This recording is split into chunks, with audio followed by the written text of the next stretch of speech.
કલ્યાણભાઈ મકનભાઈ લખું. અને અહીંથી જ્યારે જિગ્નેશ દાદાની કથાનું નક્કી થયું ત્યારે ગામના લોકો બધા ભેગા થઈ અને નક્કી કર્યું કે આની વ્યવસ્થા તો કરવી પડે ને ભાઈ. એટલે લગભગ 700થી 800 સ્વયંસેવકો લગભગ ભેગા કર્યા અને બધા વિભાગો પાડી અને જુદા જુદા ડિપાર્ટમેન્ટ આપી દીધા. સૌને કામ જ સોંપી દીધા કે ભાઈ આ કામ તારે છોડવાનું નહીં કથા પૂરી થાય ત્યાં સુધી. એટલે એ લોકોને એ કામ આપ્યું. અને બીજા ભાઈઓને દાખલા તરીકે મંડપનું તો મંડપનો વાળાને મંડપમાં એના સ્વયં બીજે ક્યાંય ન આવે.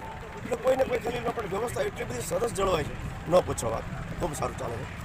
અને એના માટે દાતાઓ જે દાન આવ્યો કે આવતા પછી રસોડામાં ખૂબ સારી વ્યવસ્થા, રસોડામાં ખૂબ ને ખૂબ સારી, કોઈ અવ્યવસ્થા છે જ નહીં. મંડપમાં તમે અત્યારે જોઈ શકો છો કોઈ પણ જગ્યાએ અવ્યવસ્થા નથી અને સહકાર સારો છે દરેકનો. મારા ખ્યાલમાં હવે દિવસે દિવસે વધતા જાય છે. પહેલા દિવસે લગભગ 40,000 થી 50,000 માણસો છે. આજ મને એવું લાગે છે એટલે બીજા દિવસના 60,000 થી 70,000 જેવું. અને આજ રાતનો આંકડો કદાચ પાર કરી દેખાય છે. રાત્રિના ભજન કલાકારોને ડેઈલી રાત્રે ભજનનો કાર્યક્રમ જુદા જુદા કલાકારો હોય. 6 દિવસના કલાકારો ગુજરાત આજના કલાકારો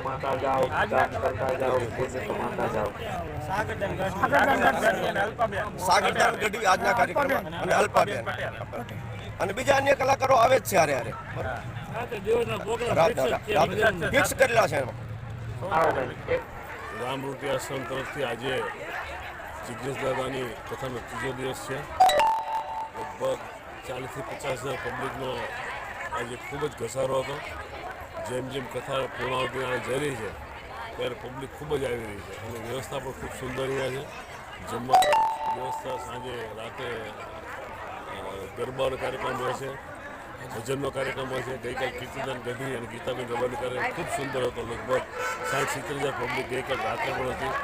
રોજ રાત્રે અલગ અલગ કલાકારોના કાર્યક્રમો, રાત્રે ડાયરીના કાર્યક્રમો હોય છે ત્યારે પબ્લિક ખૂબ જ ઉમટી રહી છે અને વજા બાપાના ધામને ખૂબ ઉજળું થઈ રહ્યું છે. વજા બાપાના આશીર્વાદ પણ ખૂબ વરસી રહ્યા છે. આ આપોઆપ કામ જ્યારે થઈ રહ્યા છે ત્યારે વજા બાપા રૂબરૂ હાજર હોય એવો આભાસ પણ થાય છે.